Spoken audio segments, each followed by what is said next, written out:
Welcome everyone, this is Himanshu Singh and welcome to my YouTube channel. यहाँ पर हम बात करते हैं स्कॉलरशिप के बारे में। स्कॉलरशिप मोस्टली होती है अंडर ग्रेजुएट स्टडी के लिए या फिर पोस्ट ग्रेजुएट स्टडी के लिए या फिर पीएचडी के लिए या फिर पार्ट टाइम इंटर्नशिप या फिर फुल टाइम इंटर्नशिप या फिर कोई भी स्कॉलरशिप आती है उसके बारे में हम यहाँ पर बताते हैं। हमारा भी स्कॉलरशिप का पूरा एक प्लेलिस्ट बना के रखा है, आप वहाँ से भी देख सकते हो। इसमें हम जो टॉपिक कवर करेंगे आज के वीडियो में, उस टॉपिक का नाम होगा, पहला पॉइंट कि स्कॉलरशिप का नाम क्या है, दूसरा कि स्कॉलरशिप किस कंट्री से प्रोवाइड किया जा रहा है, तीसरी कि बेनिफिट क्या है स्कॉलरशिप की, चौथा कि कवरेज जो है वो फुल है कि पार्शियल है, पांचवा एलिजिबल कंट्रीज़ कौन कौन सी कंट्री के रेजिडेंट्स स्टूडेंट या फिर कंट्रीमैन वहाँ के पार्टिसिपेट कर सकते हैं, एलिजिबिलिटी क्राइटेरिया क्या है और डॉक्यूमेंट्स क्या क्या रिक्वायर्ड होंगे, एप्लीकेशन प्रोसेस कैसे करनी है, डेडलाइन क्या है, इंग्लिश स्कोर रिक्वायर्ड है कि नहीं रिक्वायर्ड है, कहाँ पे अप्लाई करना है, एप्लीकेशन फ़ीस कितनी है और है भी कि नहीं है, ये भी हम सारी चीज़ें कवर करेंगे। चलिए आज की बात करते हैं। आज का स्कॉलरशिप का नाम है MBZUAI scholarship, the means the Mohamed bin Zayed University of Artificial Intelligence. Artificial intelligence यानी कि ये बेसिकली उन स्टूडेंट्स के लिए है जो कंप्यूटर की फील्ड में है, यानी कि CS ब्रांच के हैं। मेनली इसमें अगर मैं 3 टॉपिक की बात बताऊं कि इस टॉपिक पर काम मतलब स्कॉलरशिप प्रोवाइड की जाएगी। पहला टॉपिक है कि कंप्यूटर विजन, दूसरा मशीन लर्निंग और तीसरा नेचुरल लैंग्वेज प्रोसेसिंग। इसमें अगर आप इस कंट्री की अगर मैं बात करूं तो ये UAE दे रहा है, यूनाइटेड अरब एमिरेट्स, ये कंट्री के और बेनिफिट में अगर आता हूँ तो बेनिफिट में आपको स्कॉलरशिप का पूरा फीस आपका वेव ऑफ हो जाएगा। Student will receive a monthly stipend during the scholarship programme.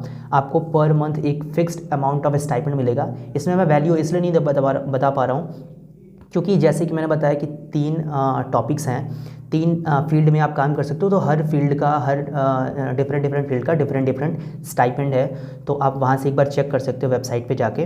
Website का लिंक मैंने डिस्क्रिप्शन में डाल रखा है और लास्ट में भी आपको एक QR दे दूंगा, वहाँ के थ्रू आप जा सकते हो। Free accommodation for all international student, आपको एकोमोडेशन भी फ्री ऑफ कॉस्ट मिलेगी, यानी कि आपका हेल्थ इंश्योरेंस भी आपको है, ठीक है। और भी बहुत सारे बेनिफिट्स हैं, लेकिन मैं यहाँ पर मेन जो बेनिफिट होते हैं कि जैसे कि ट्यूशन फीस आपका वेव ऑफ हो गया, आपको मंथली स्टाइपेंड मिलेगा आपके खाने वगैरह के लिए, घूमने के लिए, आपको एकोमोडेशन है वो भी फ्री ऑफ कॉस्ट मिल रहा है और आपको इंश्योरेंस भी आपका प्रोवाइड किया गया है। चलिए अगली मैं बात करता हूँ कि फुली फंडेड है पार्सल। तो फुली फंडेड क्या कहूँगा, क्योंकि आपका रहना खाना और आने जाना ट्रैवल का और आपकी जो ट्यूशन फीस है सब कुछ वेव ऑफ हो चुके थे, फुली फंडेड है ऑफ कोर्स। अब एलिजिबल कंट्रीज़ की अगर बात करूँ तो कोई भी इंटरनेशनल स्टूडेंट है वो अप्लाई कर सकता है। एलिजिबिलिटी क्राइटेरिया की अगर मैं बात करूँ तो फॉर मास्टर्स प्रोग्राम, अब मास्टर्स के लिए मैं अलग सेक्शन बना के रखा हूँ, PhD के लिए अलग बना के रखा हूँ। तो मास्टर्स के लिए आप किसी भी कंट्री से हो, अगर आप UAE के भी स्टूडेंट हो तो भी आप अप्लाई कर सकते हो, वहाँ के भी नागरिक हो तो भी आप अप्लाई कर सकते हो। अब ऑफकोर्स आप मास्टर डिग्री में प्रोग्राम में एनरोल करना चाहते हो तो आपके पास बैचलर डिग्री आपका होना चाहिए, किसी भी यूनिवर्सिटी से बैचलर डिग्री के आपके पास रिजल्ट होना चाहिए। मिनिमम ग्रेड आपका होना चाहिए 3.2 GPA होना चाहिए। आउट ऑफ 4 होता है GPA, यानी कि 3.2 का मतलब हो गया अराउंड 80%। अगर आप परसेंटेज में कन्वर्ट करते हो तो अराउंड 80% आपका होना चाहिए। तो they must English language certificate proficiency आपको शेयर करना पड़ेगा। इस मास्टर डिग्री प्रोग्राम के लिए तो इंग्लिश लैंग्वेज सर्टिफिकेट कंपलसरी है और आपके पास रिकमेंडेशन लेटर होना चाहिए, स्टेटमेंट ऑफ SOP आपके पास होना चाहिए और इंग्लिश प्रोफिशिएंसी स्कोर होना चाहिए, यानी कि 3 मेजर हैं। अब आ जाते हैं PhD प्रोग्राम के लिए। ये तो अभी तक था मास्टर प्रोग्राम के लिए, अब आते हैं PhD प्रोग्राम के लिए। PhD प्रोग्राम में भी सेम क्राइटेरिया है कि नेशनलिटी का कोई इशू नहीं है। अगर आप UAE के भी हो या फिर किसी भी दुनिया की किसी भी कंट्री से बिलोंग करते हो तो आपको आप एनरोल कर सकते हो, आप इसमें एलिजिबल हो। और इसमें भी आपके पास, आप PhD के लिए कर रहे हो तो आपके पास मास्टर डिग्री आपके पास होनी चाहिए।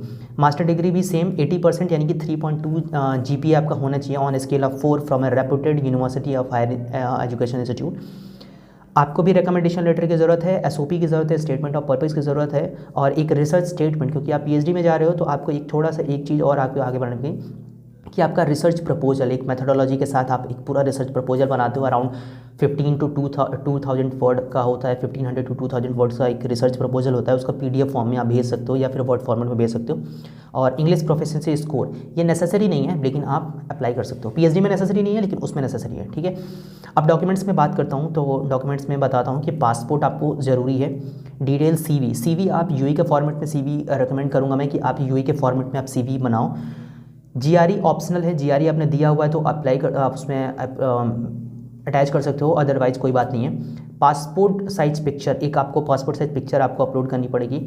SOPs अपलोड करने पड़ेंगे, रिकमेंडेशन लेटर आपको अपलोड करने पड़ेंगे। रिकमेंडेशन लेटर किसी का भी हो सकता है, ऐसा नहीं है कि आपको सिर्फ आपके प्रोफेसर या फिर HODs का, डीन का हो सकता है। अगर आपने किसी कंपनी में काम किया है, आपके जो बॉस हो, सीनियर हो, आपकी किसी भी पोस्ट पर हो, तो आप उनका भी रिकमेंडेशन लेटर कर सकते हो। लेकिन मैं कोशिश करूँगा कि आपसे रिकमेंड करूँगा कि आप रिकमेंडेशन लेटर उन्हीं का दो जिनकी एक वैलिड पोटेंशियल हो, किसी गवर्नमेंट इंस्टीट्यूट में काम करते हो या फिर किसी गवर्नमेंट यूनिवर्सिटी में प्रोफेसर से आपका कॉन्टैक्ट हो, और एक आपका एकेडमिक होना चाहिए और दूसरा जो है ऑप्शनल कहीं से भी आप दे सकते हो। इंग्लिश लैंग्वेज प्रोफिशिएंसी अगर मैं बात करूँ तो टॉफल का स्कोर आपका होना चाहिए मिनिमम 90 स्कोर्स होने चाहिए और आइल्स के स्कोर होने चाहिए 6.0। तो 6.0 आइल्स का स्कोर होना चाहिए, टॉफल का स्कोर 90 का स्कोर होना चाहिए। कॉम्प्रिहेंसिव रिसर्च स्टेटमेंट, ये रिसर्च स्टेटमेंट सिर्फ PhD वालों के लिए कंपलसरी है कि आप एक प्रपोजल तैयार करके उसको PDF फॉर्मेट में करके आप उनको अपलोड करो। और एक कंडीशन और है पाकिस्तानी एप्लीकेंट्स के लिए कि अगर आप पाकिस्तान से बिलोंग करते हो तो आपको एक वैलिड नेशनल आइडेंटिटी कार्ड होना चाहिए। एप्लीकेशन प्रोसेस में अगर बात करूँ तो कंप्लीट एप्लीकेशन प्रोसेस जो है ये ऑनलाइन है और आप अपना पूरी डिटेल्स में एक्यूरेट भरना, क्योंकि इसमें भी कोई भी फॉरेन यूनिवर्सिटीज़ और फॉरेन इंस्टीट्यूट्स आपको चेंजेस का मौका नहीं देती है। बेसिक जो मेन चेंजेस हैं वो तो आप नहीं कर सकते, बाकी चीज़ें आप चेंज कर सकते हो। Applicants will receive a submission confirmation email after the successful submission. आपको एक जब आप अप्लाई करोगे और आप सक्सेसफुली आप एप्लीकेशन को फॉरवर्ड करोगे तो आपको एक कंप्लीट होने के बाद एक कंफर्मेशन ईमेल आएगा। सारी कॉपीज़ का एक स्कैन डॉक्यूमेंट आप अपलोड करोगे और डेडलाइन है, इसमें डेडलाइन है 30 अप्रैल, तो उसके पहले आप अप्लाई कर देना। तो जैसे मैंने बताया कि 30 अप्रैल 2023 ये है डेडलाइन, इसके पहले आप अपने सारी प्रोसेस को कंप्लीट कर देना। English language certificate yes required है, 2 इंग्लिश लैंग्वेज सर्टिफिकेट मांग रहा है, ईदर टॉफल और आइल्स। ठीक है, तो टॉफल का मिनिमम स्कोर है 90 और आइल्स का मिनिमम स्कोर है 6.0। इतना बैंड होना चाहिए आइल्स में और टॉफल में स्कोर होना चाहिए 90। तो इतना मिनिमम आप लैंग्वेज सर्टिफिकेशन कोर्स अप्लाई करके रखो। इस लिंक पर जाना या फिर ये QR स्कैन कर लो, आप डायरेक्टली उस लिंक पर चले जाओगे वेबसाइट पर और वहाँ से जाके अप्लाई कर दो और डेडलाइन मैंने बता ही दी है। ठीक है। एप्लीकेशन फ़ीस की अगर मैं बात करूं तो yes different courses different institutes में हर कोर्सेज़ के लिए एप्लीकेशन फ़ीस डिफरेंट है, तो एक बार वहां पर जाकर के ये फ्री ऑफ कॉस्ट नहीं है, तो आप अप्लाई कर सकते हो। बाकी अगर कोई भी प्रॉब्लम होती है तो आप मुझे कमेंट बॉक्स में ज़रूर कमेंट करना और थोड़ा जल्दी करो, क्योंकि डेडलाइन अभी सिर्फ 2 या 3 महीने ही है। और अगर आपको ट्रांसक्रिप्ट और बाकी चीज़ों की ज़रूरत पड़ती है तो आप अपने कॉलेज से कोशिश करो कि जितने भी डॉक्यूमेंटेशन आपको चाहिए होंगी वो मोस्टली हर यूनिवर्सिटी में सेम होती हैं, तो आप उस डॉक्यूमेंट्स को अपने कॉलेज से निकाल के रखो। इधर वो आपकी डिग्री हो, इधर वो आपका ट्रांसक्रिप्ट हो, कुछ भी हो आप कॉलेज से निकलवा के रखो। और ऐसे ही नए नए स्कॉलरशिप की वीडियो के देखने के लिए हमारे चैनल को सब्सक्राइब कर लो। So thank you so much.